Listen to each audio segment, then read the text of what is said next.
Component के hub के रूप में स्थापित करना है। आज कभी उत्तर प्रदेश का जंगल राज कहा जाने वाला जेवर आज मंगल राज के रूप में बदल गया है। दोस्तों नमस्कार, आप देख रहे हैं जागो हिंदुस्तान। उत्तर प्रदेश के मुख्यमंत्री योगी आदित्यनाथ शनिवार को गौतम बुद्ध नगर के दौरे पर रहे।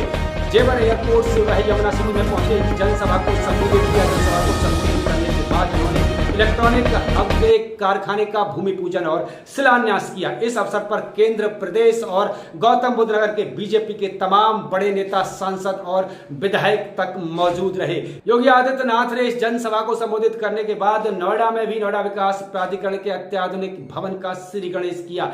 यमुना सिटी में जनसभा को संबोधित करते हुए क्या कहा मुख्यमंत्री योगी आदित्यनाथ ने, आइए देखें पूरी रिपोर्ट। जय गो हिंदुस्तान। बहन और भाइयों, कि जो चीज दुनिया से हम आयात करते हैं वह हमारे यहाँ बने और उसको हम दुनिया को निर्यात करें। भारत को इलेक्ट्रॉनिक कंपोनेंट के हब के रूप में स्थापित करना है।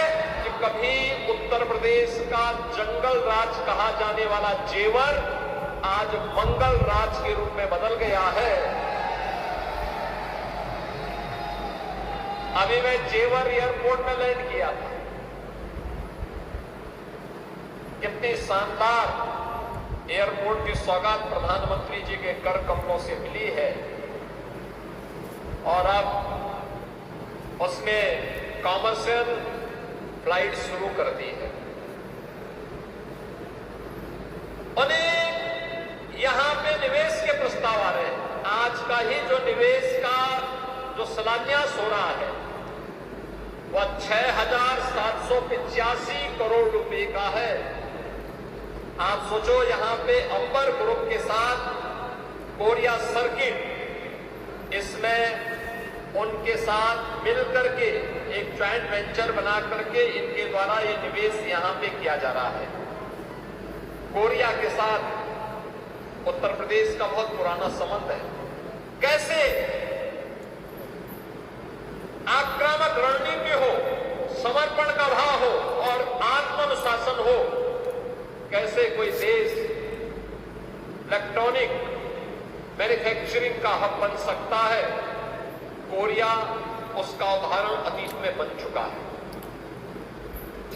और आज ये हमारा सौभाग्य है कि आदरणीय प्रधानमंत्री श्री नरेंद्र मोदी जी का यशस्वी और विजनरी लीडरशिप हम सबको प्राप्त हो रहा है। उनके दूरदर्शी नेतृत्व में ही आज देश के अंदर तेजी के साथ विकसित हो रही भारत की अर्थव्यवस्था एक नए प्रतिमान को स्थापित कर रही है। और यह क्षेत्र जो उत्तर प्रदेश, जिसके सामने कभी पहचान का संकट था, वह उत्तर प्रदेश अब पहचान के लिए मोहताज नहीं है। कानून व्यवस्था की बेहतर स्थिति, सेक्टोरल पॉलिसी, 36 सेक्टोरल पॉलिसीज के साथ उत्तर प्रदेश आज 75,000 एकड़ के व्यापक लैंड बैंक के साथ देश और दुनिया के निवेशकों को अपने यहां आमंत्रित कर रही है। हर सेक्टर की पॉलिसी, हर निवेशक पॉलिसी के दायरे में आकर के निवेश कर सकता है। सरकार उन्हें समय पर उनका इंसेंटिव भी देती है, सिंगल विंडो का प्लेटफॉर्म भी उपलब्ध करवाती है।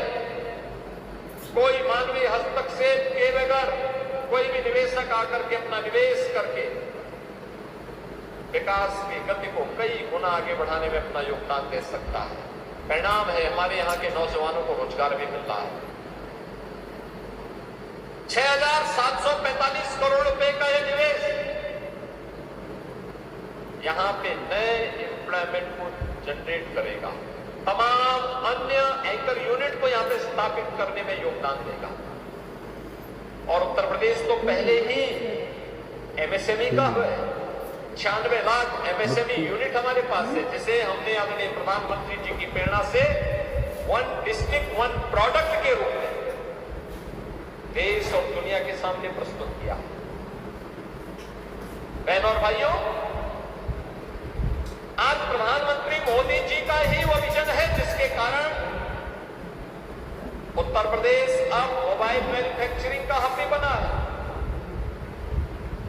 यानी देश के अंदर जो भी मोबाइल फोन बन रहे हैं उनमें 55% आपके इसी ग्रेटर नोएडा और उत्तर प्रदेश के अंदर बन रहे हैं।